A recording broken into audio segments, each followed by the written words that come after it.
तो कल हमने एक्सरसाइज 4.1 के क्वेश्चन 9 कंप्लीट कर लिए थे। अभी इसमें बचे हैं 10। अब हम 10th क्वेश्चन करते हैं, ठीक है ना। 10th क्वेश्चन में गिवन है कि -2 -1/3 आयटा का होल क्यूब, ठीक है। इसमें भी हम a + b आयटा का होल क्यूब लगा सकते हैं। जैसे कि हमें a + b का होल क्यूब आइडेंटिकल मालूम था, वैसे ही हम इसको भी कर सकते हैं। यहाँ से अंदर से हम क्या करेंगे, ब्रैकेट से माइनस चिन्ह कॉमन ले लेंगे।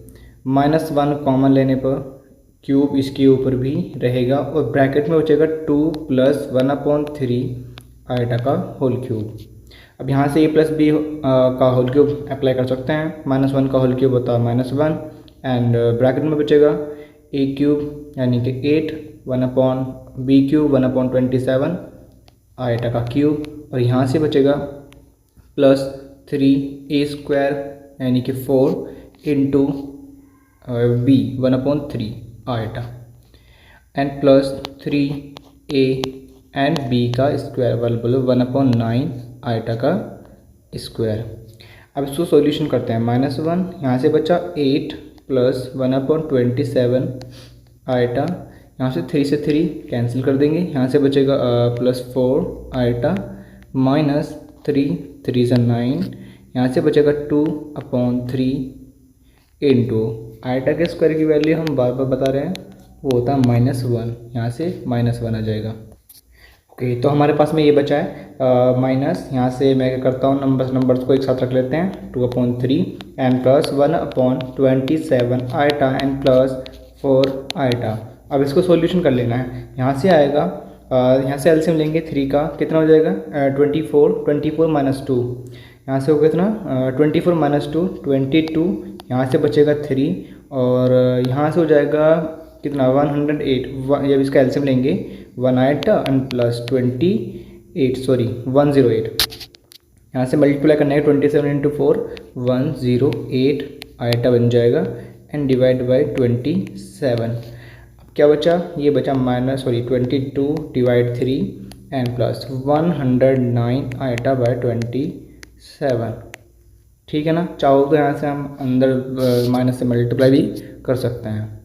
नेक्स्ट क्वेश्चन करते हैं। एक्सरसाइज 11 to 13 हमारे 11 से यानी कि 11 क्वेश्चन से 13 तक हमें ये करना है कि इसका मल्टीप्लिकेटिव इन्वर्स निकालना कॉम्प्लेक्स नंबर्स का। तो सबसे पहले हमने आपको फॉर्मूला बताया था, वो फॉर्मूला बेस्ड क्वेश्चन है। सॉरी कैसे करेंगे, जेड इन्वर्स होता है हमारा formula equals to conjugate of Z and divide by modulus का स्क्वायर, ठीक है। अब जैसे क्वेश्चन नंबर 11 है, हम इसको सॉल्यूशन करते हैं। क्वेश्चन नंबर 11 दिया है कि जेड इक्वल्स टू 4 - 3 आयटा। हमें मालूम है फॉर्मूले के अकॉर्डिंग हमें पहले सबसे कॉन्जुगेट चाहिए। तो कॉन्जुगेट निकालने के लिए किसी भी कॉम्प्लेक्स नंबर्स का वो हमारा ये जो आयटा होता है उसका साइन चिन्ह करना होता है। 4 + 3 आयटा, यहाँ से साइन चिन्ह करने पर हमारा कॉन्जुगेट ऑफ जेड आ जाएगा, ठीक है। अभी मेरे को निकालना है यहाँ से मॉडुलस ऑफ जेड, फिर इसका स्क्वायर कर देंगे। यहाँ से निकालेंगे मॉडुलस ऑफ जेड, और मॉडुलस ऑफ जेड निकालने के लिए हमने बताया था कि रियल पार्ट का स्क्वायर, रियल पार्ट कितना हमारा 4 का इसका 16 हो जाएगा, और प्लस करते हैं इमेजनरी पार्ट का स्क्वायर। 3 का स्क्वायर बोले तो 9, माइनस का स्क्वायर करेंगे तो भी प्लस बनेगा, प्लस करेंगे तो भी प्लस ही बनेगा। तो कितना आ गया 25, और 25 स्क्वायर रूट किसका बनता है 5 का। तो मैग्नीट्यूड ऑफ जेड कितना हुआ है 5, और अगर मैं इसी का स्क्वायर कर देता हूँ तो ये बनता है 25। अभी निकालना क्या है, वो पूछा गया है कि मल्टीप्लिकेटिव इन्वर्स। उसको करने के लिए इसका फॉर्मूले में अप्लाई कर देना वैल्यूज़ को। तो यहाँ से क्या गया अब है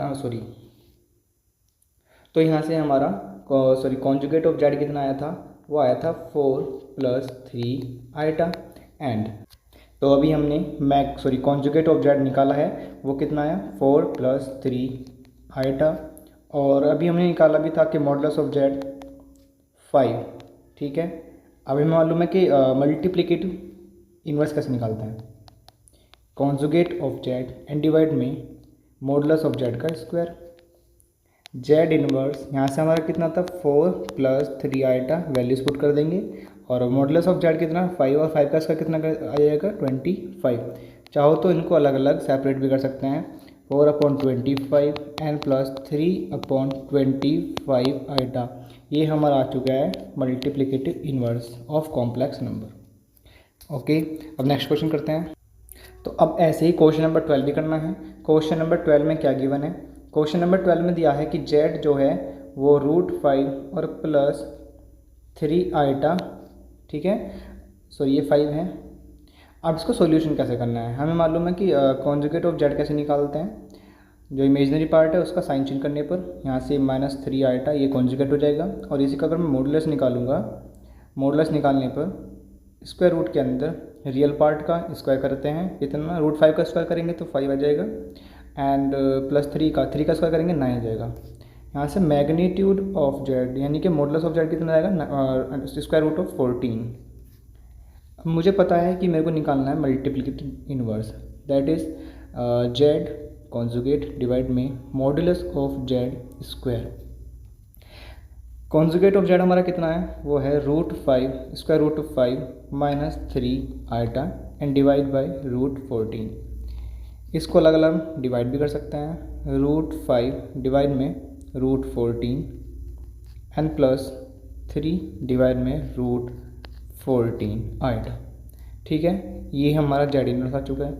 चाहो तो हम √5 को √14 को एक साथ एक स्क्वायर रूट में भी लिख सकते हैं। अब नेक्स्ट क्वेश्चन करते हैं, क्वेश्चन नंबर 13। क्वेश्चन नंबर 13, तो क्वेश्चन नंबर 13 में क्या गिवन है, वो दिया हुआ है कि Z equals to minus iota.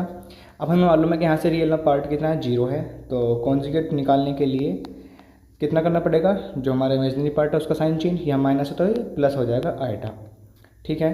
अब यहीं से मेरे को मॉडुलस ऑफ जेड निकालना है। यहाँ से रियल पार्ट 0, 0 का स्क्वायर 0 होता है, और प्लस आइटा का जो कॉफिशेंट है 1 है, 1 का स्क्वायर भी 1 ही होगा, तो स्क्वायर रूट ऑफ 1 और स्क्वायर रूट 1 को ही हम 1 बोल सकते हैं। मैग्नीट्यूड ऑफ जेड, यहीं से मेरे को निकालना है कि multiplicative inverse, that is z bar divide में modulus of z square. Conjugate of z कितना है, आइटा, एंड डिवाइड में मॉडुलस जेड यानी कि 1 का स्क्वायर 1 ही होता है, और 1 से किसी नंबर को मैं डिवाइड करता हूँ वही नंबर आ जाएगा। तो जेड इनवर्स मेरा कितना आ गया, ओनली आइटा। आई होप कि क्वेश्चन आपको समझ में आ रहे होंगे। अब नेक्स्ट क्वेश्चन करते हैं, लास्ट बचा है 14। अब ये इस एक्सरसाइज का लास्ट क्वेश्चन, क्वेश्चन नंबर 14, ये बहुत आसान है। इसने कहा कि इस क्वेश्चन को a + आइटा b की फॉर्म में कन्वर्ट करना है। तो पहले हम इस क्वेश्चन नोट कर लेते हैं। क्वेश्चन करने से पहले हमें इस a² - b² की आइडेंटिटी का पता होना जरूरी है, यही हमें अप्लाई करनी है। क्वेश्चन नोट कर लेंगे। ये गिवन है 3 + आइटा √5 एंड यहाँ गिवन है 3 - आइटा √5, ठीक, डिवाइड में चल रहा है। √3 plus square root of iota minus square root 3 minus iota square root 2। अभी क्या करना है, मेरे को ऊपर वही वाली आइडेंटिटी लगा देनी है, तो यहाँ से हो जाएगा a² - b², ठीक है ना, इसको रिवर्स करना है।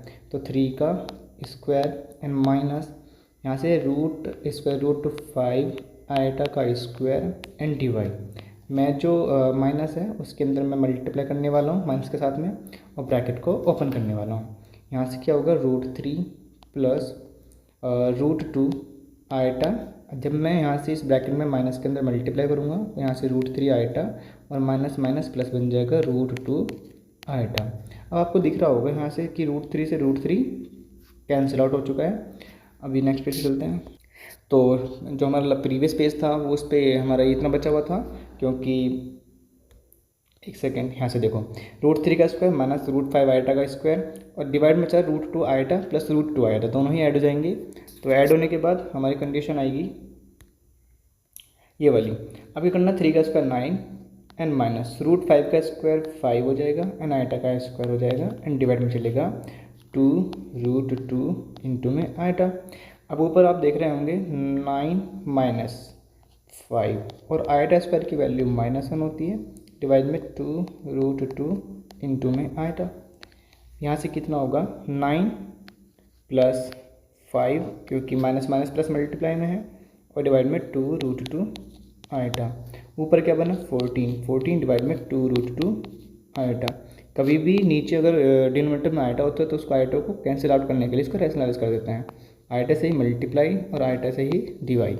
तो यहाँ से क्या होगा 2 7 14, ऊपर बनेगा 7 आइटा, डिवाइड में √2 आईटा स्क्वायर बन जाएगा और आईटा स्क्वायर की वैल्यू -1 की मैं रूट में मल्टीप्लाई करता हूँ तो -√2 आ जाएगा। यही है a प्लस आईटा बी की फॉर्म। यहाँ से रियल पार्ट 0 है, यानी कि इसको लिख सकते हैं a plus iota B equals to 0 plus और यहाँ से -7/√2 इंटू में आईटा। यही है a प्लस आईटा बी की फॉर्म। आई होप ये क्लास आपको अच्छी लगी होगी।